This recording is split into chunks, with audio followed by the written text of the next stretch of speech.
नमस्कार, स्वागत है आप सभी का मुनाफे की मंडी में। मैं हूं विश्व मोहन और सबसे पहले बाजार की चाल देखते हैं गोल्ड की, जो लगातार नया रिकॉर्ड बनाता जा रहा है। 1,02,250 रुपए के ऊपर पहुंच चुका है। इतनी तेजी के बाद अब सवाल यह है कि क्या इस बार त्योहारी सीजन में ज्वेलर्स की दिक्कतें बढ़ने वाली है, क्या उनके डिमांड पर ये काफ़ी असर डालेगा? इसी मुद्दे पे आज हम चर्चा करेंगे। हमारे साथ 4 मेहमान हैं। तरुण संगी हैं, कमोडिटी एक्सपर्ट, और साथ ही कमोडिटी समाचार सिक्योरिटीज़ के अंकित कपूर हैं, और साथ ही 2 और मेहमान हैं हमारे साथ। साहिल मेहरा हैं जीजेसी से, और साथ ही सब्यसाची रे हैं, ईडी हैं, James jewellery export promotion council से। आप चारों मेहमानों का बहुत बहुत शुक्रिया। शुरुआत आपसे करेंगे तरुण जी। गोल्ड में जिस तरह की तेजी दिख रही है, क्या लग रहा है कितनी तेजी और है? और 1 किलो गोल्ड बार पर यूएस में जो टैरिफ लगाए गए हैं उसका बाकी अन्य बाजारों पर क्या असर होगा? वहां तो सोना महंगा हो ही जाएगा, उसका रिपल इफेक्ट बाकी बाजारों पर क्या होने वाला है? हाय, गुड मॉर्निंग विश्व गुड मोहन मॉर्निंग जी। सर। लास्ट फ्राइडे जैसे कि हमने कहा था कि 3280 इंट्राडे में काफी अच्छा सपोर्ट है। अगर वो ब्रेक नहीं करेगा तो मार्केट में रैली आ सकती है। एंड जॉब नंबर जो यूएस के वीकर आए, हमने देखा कि वोपिंग ऑलमोस्ट 4 आवर्स के अंदर 65 से $70 का मूव दिया कॉमेक्स स्पॉट गोल्ड प्राइसेस ने। इस हफ्ते की बात करते हैं, बायस्ड अपसाइड जरूर रहा, लेकिन जो एक्टिविटी थी वो काफी नैरोड हो गई और हमने देखा कि जो डेली प्राइस रेंज था वो घटकर अभी 25 से $30 का हो गया। साइमल्टेनियसली मई अप्रैल में जो गोल्ड ने रिकॉर्ड हाई बनाया था $3500 का, since then it is consolidating. 3240 3450 के बीच की रेंज है, जो कि हमने लास्ट काफी शोज में कहा है, अभी तक वो इंटैक्ट है। आई थिंक जैसे कि वंस अगेन 3280 से 70 से रैली आई, क्योंकि 3240 नहीं कटा, उसके नीचे डेली बेसिस पे क्लोज नहीं आया। अभी स्ट्रॉन्ग पॉसिबिलिटी है, अगर हायर साइड पर 3450 के ऊपर क्लोजिंग नहीं आएगी तो 3400 से 3430 के बीच में से gold once again short term में कंसोलिडेशन को कंटिन्यू करते हुए प्रॉफिट बुकिंग के चलते नीचे आ सकता है। आज का भी देखिए, मैं कोरियन मार्केट, ऑस्ट्रेलियन मार्केट भी ट्रैक करता हूं। उस समय क्या रहा था, कॉमेक्स गोल्ड स्पॉट के अंदर जो काफी टाइम से नहीं देखा, बिड आस्क में $4 से $5 का डिफरेंस था। एंड जब भी बाय साइड में ट्रेड हो रहे थे वो एक्चुअली मिड रेंज में हो रहे थे, सेल साइड के ट्रेड जो हो रहे थे वो आस्क प्राइस पर हो रहे थे, शोइंग की एग्जैक्टली कहीं ना कहीं बायर अभी इन लेवल पे गंगो नहीं है बाइंग साइड करने में। एंड आज ओपन जो हुआ ओवर द काउंटर में 3409 का हाई मारा है। Since then it is not actually trading above that, वो उसके नीचे ही ट्रेड कर रहा है और एक बार 3380 का लो भी बनाया है। 3410 के ऊपर अगर नहीं जाता है आज के सेशन में, मुझे ऐसा लगता है कि हो सकता है 3400 $3405 से गोल्ड में इंट्राडे में भी प्रॉफिट देखने को मिले, प्रॉफिट बुकिंग देखने को मिले, एंड 3370 3360 डाउन साइड में प्राइस आ जाए। इवन 3410 के ऊपर भी इंट्राडे में चलेगा, मैं बाय नहीं करूंगा। मैं 3430 से 3450 के बीच में अगर प्राइस पॉज लेते हैं, हॉल्ट होते हैं, वहां पर मैं पोजिशनली शॉर्ट करना प्रेफर करूंगा। गोल्ड जब तक 3450 के ऊपर क्लोज नहीं देगा, as earlier said, longevity ongoing up trend में नहीं देखने को मिलेगी। जी, ओवर टू यू। चलिए, आपकी एनालिसिस लोगों तक पहुंच गई, हमारे दर्शकों तक पहुंच गई। हमारे साथ सब्यसाची रे भी हैं, ईडी हैं जीजेईपीसी के, और साहिल मेहरा भी हैं जीजेसी से। अब दोनों मेहमानों का बहुत बहुत शुक्रिया है। सब्यसाची रे साहब, आपसे मेरा पहला सवाल होगा ज्वेलरी एक्सपोर्ट को लेकर। कहा जा रहा है कि यूएस की जो टैरिफ है, इससे 75% ज्वेलरी एक्सपोर्ट कम हो सकती है। आप लोगों ने क्या एनालाइज किया है? ऐसे माहौल में आप लोगों की तैयारी क्या है? कैसे निपटेंगे सर इस चैलेंजिंग माहौल से? आप जो बोल रहे हैं ये एकदम सही है कि 75% जो बोल रहे हैं उसके भी ज्यादा भी हो सकते हैं, क्योंकि 25% में हम लोग कैलकुलेट किया, हमारा जो एनालिसिस है 75% गिर सकता है ऐसा बोला था हम लोग। अभी जब वो 50% हो जाएगा, वो तो किधर पर जाएगा ये अभी एनालिसिस का हम देखना पड़ेगा। ये टैरिफ में तो बिजनेस कर देता है, आप बोलेंगे जो भी, क्योंकि जो कस्टमर्स है, ग्राहक है, 50% इंपोर्ट ड्यूटी देके कोई ग्राहक उधर से नहीं लेंगे, ये हमारा मानना है, हमारे स्टेट का भी मानना है। तो ये स्थिति का अभी तो ठीक है, 25% में एकदम सिलेक्टिव होके ट्रेड उधर से जो है ले रही है, इतना हमारा खबर आया है, वेरी सिलेक्टिव। और 50% हो जाएगा तो उसमें तो हमारा हिसाब से तो कुछ कुछ बिजनेस का क्या माहौल होगा, क्या होगा कि नहीं अल्टीमेटली, ये अभी तक हमारे सामने ये उभर के आ रहा है कि बिजनेस शायद थोड़ा ठप्पी हो जाएगा यूएस में। इतना ही हमारा एनालिसिस है। ओके सर, यूएस इतना बड़ा मार्केट है, करीब करीब 30% हिस्सेदारी आपके जेम्स ज्वेलरी एक्सपोर्ट में रखता है, तो क्या आपके पास ऑल्टरनेटिव मार्केट इस तरह के तैयार होने में कितना वक्त लग सकता है? देखिए, यूएस का ऑल्टरनेटिव मार्केट रातों रात एटलीस्ट डायमंड के लिए तैयार होना बहुत मुश्किल है, क्योंकि यूएस सारा दुनिया का जितना डायमंड का कंजम्पशन होते हैं उसका 50% वो कंज्यूम करते हैं। तो अभी जैसे आपको देखिए, चाइना है, इंडिया है, नाउ क्या इंडिया उभर के सेकंड पोजीशन में आ गया दुनिया में 10 से 12%, चाइना में अनदर 10 को 22% इधर हो गया, मिडिल ईस्ट में से 6 से 7% है। तो ये बाकी जो वर्ल्ड है इतना 50%, तो आप सब करने के बाद भी वो 30-40% तक आप मैनेज कर सकते हैं। उसके ऊपर रातों रात या थोड़ा लॉन्ग टर्म मैनेज करना मुश्किल है। उसके लिए कैसे बिजनेस होगा, बिजनेस रियलाइनमेंट हो सकता है, इतना हम बोल सकते हैं, क्योंकि एवरी मैन्युफैक्चरर, एवरी बिजनेसमैन के पास जब बिजनेस, क्योंकि ये जगह पर हम बोल सकते हैं आपको यूएस में अभी जैसे डायमंड का तो India 9 out of 10 diamond India में बनती है, तो सडनली वो लोग भी तो कहीं से दुनिया से तो मैन्युफैक्चर नहीं करके ले सकते हैं। तो वो कैसे रियलाइनमेंट होगा, बिजनेस कैसे होगा, वो सब देखना पड़ेगा। क्योंकि जैसे आप देखें कि सॉफ्टवेयर में भी होता है, मेक्सिको से होते हैं, फिर कॉल सेंटर इंडिया में है, तो सेम वे बिजनेस रियलाइनमेंट करके मैन्युफैक्चरिंग कैसे इधर थोड़ा करेगा उधर थोड़ा करेगा, ये पूरा जो साइकिल है इसको लाने के लिए थोड़ा टाइम लगे, 6 से 7 महीने 1 साल लगेगा, तब तक तो हम लोग देखना पड़ेगा। बट ये भी कुछ आदमी को एटलीस्ट मानना है कि शायद 6-8 महीना भी थोड़ा स्टेबिलाइज करेंगे। साची जी, एक मेरे पास एक सवाल ये है कि क्या यहाँ की जो यूनिट है, मैन्युफैक्चरिंग यूनिट है, यहाँ की यूनिट ज्वेलरी यूनिट बाकी गल्फ कंट्रीज की तरफ शिफ्ट हो सकती है? इस तरह की भी खबरें आ रही है, ताकि वहाँ जो ट्रीटी है यूएस के साथ, वहाँ पे कम टैरिफ है, उसका फायदा उठाने के लिए यहाँ से शिफ्ट वहाँ दूसरे मार्केट में कर सकते हैं। देखिए, ये सब ना जो पूरा रेगुलेशन आने के बाद ही होंगे, क्योंकि अभी तक पूरा क्लियर नहीं है। क्योंकि ये जो ओरिजिन रूल्स है ना, ओरिजिन रूल्स उतना इजी है ही नहीं कि आप इधर से उधर से, आप लेट से आप सीधा भेज रहा था यूएस में, अभी दुबई से भेजेंगे, कल उसके लिए दुबई का 10% आपके ऊपर लग जाएगा, ऐसा नहीं है। जैसे अभी आपका हम सुन रहा था गोल्ड का कोई बोल रहे थे गोल्ड का प्राइस कैसे होगा, गोल्ड का क्या हुआ है आप जान के, ये हम लोग कल के आने के बाद हम लोग एनालिसिस दे, फर्स्ट टाइम कोई शायद बोल रहा है आपका चैनल में, अब सुन लीजिए गोल्ड का क्या हुआ है। स्विस गोल्ड का, स्विस के ऊपर यूएस का 39% जो रेसिप्रोकल टैरिफ है लग गया। इंडिया के ऊपर जो अभी 25 प्लस 25 है, वो स्विट्जरलैंड के ऊपर 39% है। ना ये क्या है, पहले तो वो बार जो इंपोर्ट होते थे ना यूएस में, गोल्ड बार, वो 0 ड्यूटी में होते थे, वो उसका जो टैरिफ कोड था जिसमें इंपोर्ट होता था 7108.1210 में वो इंपोर्ट होते थे। अभी वो कस्टम्स का रूलिंग, तो वो क्या गोल्ड इंपोर्ट एनेक्सर 2 में यूएस ने रखा था, दैट मीन्स 0 ड्यूटी में रखा था, ये रेसिप्रोकल टैरिफ का बाहर रखे थे। अभी क्या रूलिंग जो आया है कस्टम्स का, वो बहुत ही आश्चर्यजनक है।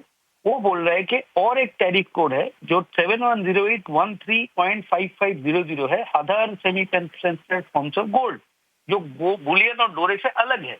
तो बोला उससे आपका 0 है, लेकिन 7108.1210 में आपका 39% इंपोर्ट ड्यूटी लगेगा। आप सोचिए, दुनिया का 40 से 50% जो गोल्ड जो रिफाइनरी से जाते हैं वो स्विट्जरलैंड से जाते हैं ना। वो कल ये जानने के बाद पूरा जितना रिफाइनरी है स्विस का, वो अभी होल्ड में आ गया है, they are not sending it जब तक इस पे कोई क्लैरिटी नहीं है।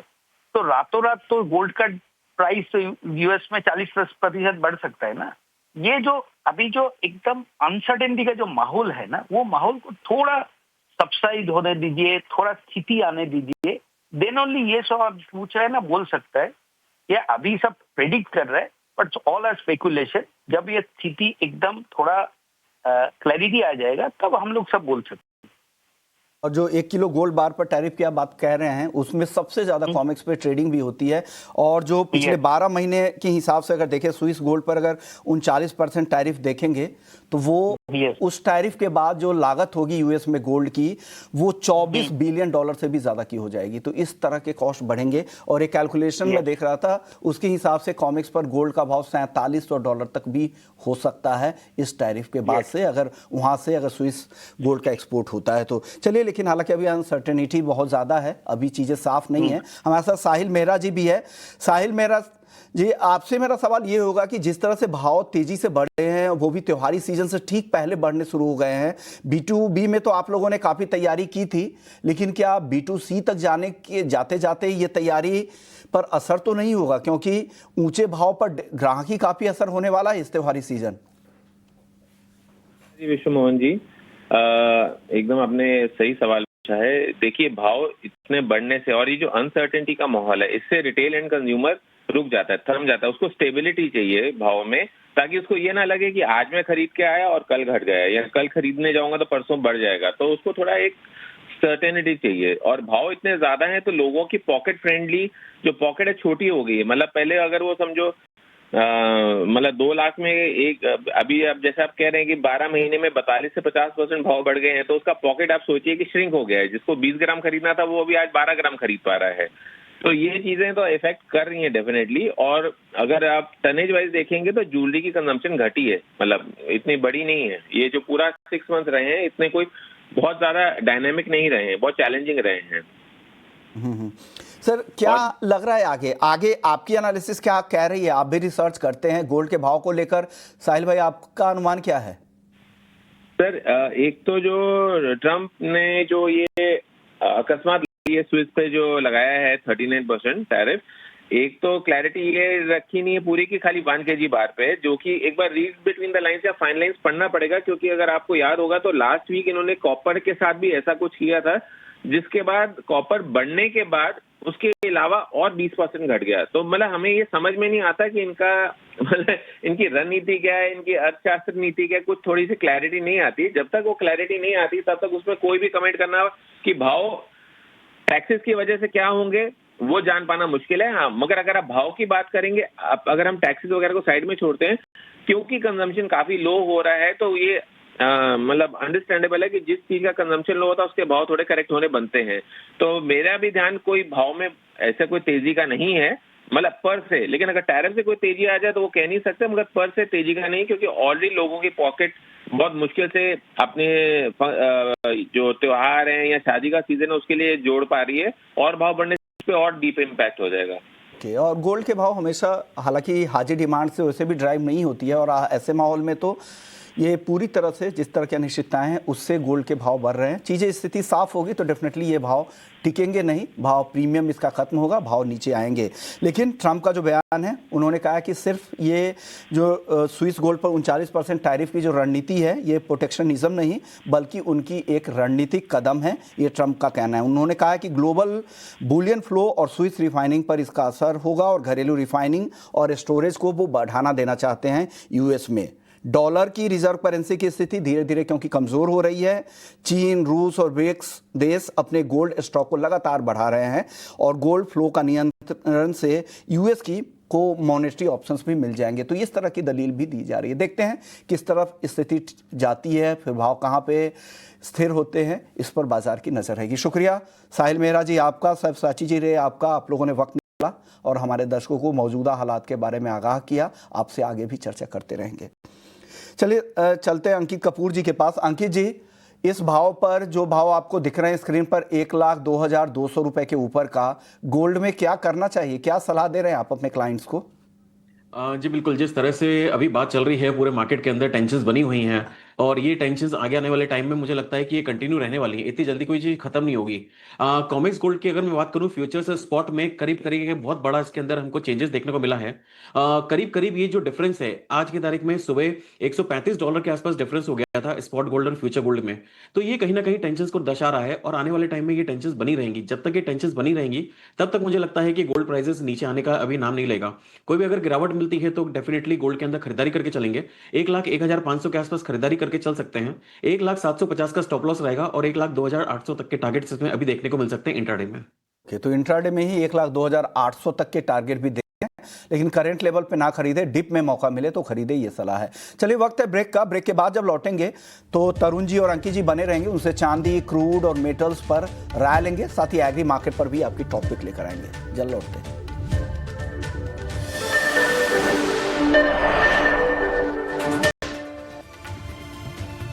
ब्रेक के बाद आपका स्वागत है और आप देख रहे हैं मुनाफे की मंडी। और अब बात कर लेते हैं चांदी की। अंकित जी, चांदी भी सोने के साथ साथ चल रही है, चांदी की तेजी और कितनी टिकेगी, कहां तक जा सकती है, आपकी रीडिंग क्या है सर चांदी में? जी, लास्ट टाइम जब हमने बात करी थी तब उसके 1,09,300 से 1,09,000 के बीच में हमने खरीदारी दी थी। उसके बाद बहुत अच्छी चाल देखने को मिली है और 1,15,000 के आसपास अभी ट्रेड कर रहा है। ओवरऑल सिनेरियो देखें तो 1,15,300 से 17,000 के बीच में काफी एक मेजर रेजिस्टेंस जोन बना हुआ है। मुझे लगता है कि यहाँ पे नई खरीदारी नहीं करके चलनी चाहिए, लेकिन थोड़ा सा भी कोई भी करेक्शन आता है तो डेफिनेटली वापस से खरीदारी करके चल सकते हैं। ओवरऑल ट्रेंड जो है वो सिल्वर का आने वाले टाइम में पॉजिटिव बना रहेगा। थोड़ा सा जो ग्लोबल सिनेरियो जो टफ चल रहा है उसके कारण थोड़ा सा प्रेशर देखने को मिल सकता है, लेकिन जिस तरह से बुलियन की अगर बात करें तो टेंशन जिस तरह से अराइज है मार्केट के अंदर, मुझे लगता है कि सिल्वर के अंदर कोई बड़ी गिरावट देखने को नहीं मिलेगी। अभी हाल फिलहाल में अगर देखा जाए तो 1,12,800 का एक मेजर सपोर्ट बना हुआ है। कोई भी अगर गिरावट मिलती है तो खरीदारी करके चलें, लेकिन रेजिस्टेंस जोन पे खरीदारी करके नहीं चलना चाहिए। रेजिस्टेंस जोन पे ना खरीदारी करें, डिप में यहाँ पे खरीदारी की सलाह यहाँ पे दी जा रही है। आप बताइए, आपकी एनालिसिस क्या है चांदी पर, तरुण जी? तरुण जी, आपसे मेरा सवाल था, ऑडियो को अनम्यूट कीजिएगा sir. Hi, actually, voice was not coming. Can you repeat it again? था सर, चांदी इतनी तेजी के बाद चांदी में अब आपकी एनालिसिस क्या है? सी सिल्वर लाइक गोल्ड, मुझे लगता है कि जैसे कि मैंने अर्लियर भी कहा था कि short term top is formed in silver too. मैं अगर बात करता हूँ डोमेस्टिक मार्केट में, मुझे लगता है 1,16,800 का जो रेजिस्टेंस है, जब तक उसको ब्रेक नहीं करेगा कहीं ना कहीं 1,16,000 तक फिर से टॉपिश होना चाहिए एंड वंस अगेन 1,10,000 1,08,000 तक आना चाहिए। इंटरनेशनल मार्केट में टेस्ट टू सस्टेन नाउ $40, उसके ऊपर नहीं जाएगा तो मुझे ऐसा लगता है gradually $36.50 $35.50 on down side price आ सकते हैं। तो मैं एक्चुअली यहाँ पर ये सलाह दूंगा जो इन्वेस्टर है, they should park the profit. Those trader है, आई थिंक उनको लॉन्ग साइड में प्रॉफिट बुक कर लेना चाहिए या रिवर्सल का कर लेना चाहिए। शॉर्ट अगर नहीं करना वो उनका चॉइस है, बट मुझे यहाँ पर वैल्यू बाइंग नहीं दिखती है गोल्ड एंड सिल्वर में, स्पेशली व्हेन इनका जो ब्रॉडर ट्रेंड लास्ट 3 मंथ से साइडवेज हो चुका है। आपको लग रहा है कि यहाँ पर प्रॉफिट बुक करके जाना चाहिए। चलिए, अच्छी बात है। क्रूड और मेटल्स की बात करते हैं। कच्चे तेल में हफ्ते भर में 5% से ज़्यादा की गिरावट दिख चुकी है और आज भी दबाव में है, 55-75 के आसपास है। अंकित जी, क्या करें क्रूड में? कंटिन्यूसली गिरावट देखने को मिल रही है। 6,200 का जो रेजिस्टेंस लिया था उसके बाद में कंटिन्यूसली इसके अंदर गिरावट देखने को मिल रही है। मुझे लगता है कि इसके अंदर दबाव बना रहेगा। जिस तरह से ग्लोबल सिनेरियोस क्रिएट हो रहे हैं, कहीं ना कहीं मंदी के संकेत मिल रहे हैं। यूएस के अंदर जिस तरह से नॉन फार्म पेरोल का डेटा था काफी कमजोर होकर आया था। अगले हफ्ते सीपीआई का डेटा है, काफी इंपॉर्टेंट रहने वाला है। तो यहाँ पे ग्लोबल मंदी कहीं ना कहीं दिख रही है, इसके कारण यहाँ पे थोड़ा सा दबाव बना हुआ है, इसलिए डिमांड कहीं ना कहीं स्लगिश होती हुई नजर आ रही है। चाइना की तरफ से भी बात करें तो चाइना में भी कोई भी डिमांड क्रिएट होती हुई नजर नहीं आ रही है। वहां पे भी अभी जो उनकी इकोनॉमी है वो भी अभी काफी स्लगिश है और रिवाइवल उसमें देखने को नहीं मिला है। तो यहाँ पे क्रूड ऑयल के जो प्राइसेस है वो काफी इसमें दबाव देखने को मिल रहा है। मुझे लगता है कोई भी अगर उछाला मिलता है तो 5650 के आसपास इसमें बिकवाली कर सकते हैं। स्टॉप लॉस 5800 का रहेगा, नीचे में टारगेट 5400 तक देखने को मिल सकते हैं। ओके, तो 5400 तक के टारगेट के लिए बेचने की सलाह है। मेटल्स की चाल देखते हैं। मेटल्स में आज जिंक तेज है, एल्युमिनियम तेज है। जिंक लगातार तीसरे सत्र में अच्छी तेजी दिखा रहा है। आपको क्या पसंद आ रहा है तरुण जी बेस मेटल्स में? जैसे कि मैंने लास्ट इंटरेक्शन में कहा था, मेरे को बेस मेटल्स के अंदर स्पेशली जिंक और एल्यूमिनियम अच्छे लगते हैं और we have seen since then काफी अच्छा इनके अंदर रैली आया है। I think that will continue, probably zinc gradually 280 285 ranges देखने को मिलेगा एंड एल्यूमिनियम 245 के नीचे जब तक नहीं जाएगा, मेरे को लगता है वंस अगेन 265 270 और मार्क्स हायर साइड पे आ सकते हैं। कॉपर मुझे लगता है डेड हो चुका है। डोमेस्टिक मार्केट की बात करूंगा तो 910 के ऊपर जब तक क्लोज नहीं देगा इसके अंदर रैली नहीं आएगी। लास्ट 1 वीक की बात करते हैं तो मैंने देखा है 878 से 890 12 रुपीज का जो रेंज है उसके अंदर प्राइस एक्टिविटी हो रही है। बट मुझे ऐसा लगता है 890 अगर नहीं काटा even in the short term और 888 के नीचे प्राइस स्लिप की है तो 865 के आसपास आ सकते हैं। Those who are positional trader I think उनको वेट करना चाहिए 865 के आसपास आने का।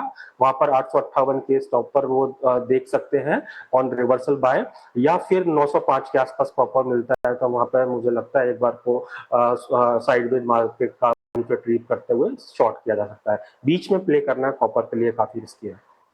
आप बताइए आपकी टॉपिक क्या है मेटल्स में अंकित जी? कॉपर के अंदर हम बात करेंगे तो थोड़ा सा मुझे लग रहा है कि इसके अंदर अभी रेंज बाउंड ही ट्रेडिंग रहना चाहिए। 873 से लेके मुझे लग रहा है कि 886 के आसपास ही ट्रेड करना चाहिए। कॉपर के अंदर अगर कोई उछाल मिलता है तो एक इसमें बिकवाली करके चल सकते हैं, तो 886 के आसपास में बिकवाली कर सकते हैं। 890 का इसमें स्टॉप लॉस लगा के रखेंगे। टारगेट नीचे में वापस से 880 और 876 तक देखने को मिल सकते हैं। लेकिन अभी जो बेस मेटल्स का है वो काफी दायरे में ट्रेड कर रहा है, तो ये जो भी लेवल्स हैं केवल इंट्राडे के लिए रहेंगे। पोजिशनल बेसिस पे अभी कोई भी ट्रेड नहीं रहेगा, तो इंट्राडे में कोई भी उछाल मिलता है तो बिकवाली कर सकते हैं, लेकिन स्टॉप लॉस 890 का लगा के रखेंगे। ओके, तो चलिए मेटल्स पे राय हो गई। एग्री मार्केट पे फटाफट से राय लेते हैं, वक्त कम है। तरुण जी छोटा जवाब एक दे दीजिए। हल्दी कमजोर है, धनिया कमजोर है, जीरा भी आज दायरे में है, क्या पसंद है आपको मसाले में? देखिए अगर पसंद की बात करूं तो मुझे अभी भी कोरिएंडर अच्छा लगता है। इसमें हमने रैली देखा है एंड दैट विल कंटिन्यू। 8300-8400 आ सकता है, कंसोलिडेशन करेगा 12 से 14,000 के बीच में। और अगर मैं क्वीन सीट की बात करता हूं 18,000 के आसपास ये बेस बनाने की कोशिश कर रहा है, बट मुझे ऐसा लगता है कि अभी साइडवेज है, लेकिन 18,000 नहीं काटेगा तो ग्रेजुअली लीन मार्केट में जब जाएगा प्राइस तो मुझे ऐसा लगता है 21-22,000 फिर से दिखने को मिल जाएगा। ओके, तो चलिए ये आउटलुक है हल्दी को लेकर। शुक्रिया तरुण जी आपका, अंकित जी आपका। तरुण जी आपने जितनी भी राय दी उससे जुड़े हुए डिस्क्लेमर क्या है? सी व्हाटएवर जो मैंने शेयर किया वो मेरा व्यू है, कोई डायरेक्ट इनडायरेक्ट रिकमेंडेशन नहीं है। मैं खाली कमोडिटीज का आउटलुक शेयर करता हूं, ना कि मैं कोई ट्रेड रिकमेंडेशन देता हूं। अंकित जी आपकी तरफ से डिस्क्लेमर? जी मैंने जितने भी रिकमेंडेशन दी हैं सारे के सारे अनबाइज्ड हैं। मेरी कोई भी पोजीशन नहीं है, हमारे क्लाइंट्स की पोजीशन हो सकती हैं। प्लीज बिना स्टॉप लॉस के साथ में ट्रेड मत करिए और अपने एडवाइजर की सलाह लेना ना भूलिए। ओके, आप दोनों मेहमानों का बहुत बहुत शुक्रिया, आपने वक्त निकाला, अपनी मेहनत के जरिए, रिसर्च के जरिए हमारे दर्शकों को गाइड किया। चलिए मुनाफे की मंडी को ही समेटते हैं। इक्विटी मार्केट पे नजर डालें तो 150 अंकों से ज्यादा की गिरावट निफ्टी दिखा रहा है, दिन के निचले स्तरों पर है। वायदा बाजार में क्या कुछ हो रहा है हमारे सहयोगी शरद बताएंगे आपको। ब्रेक के बाद जल्द लौटते हैं। नमस्कार।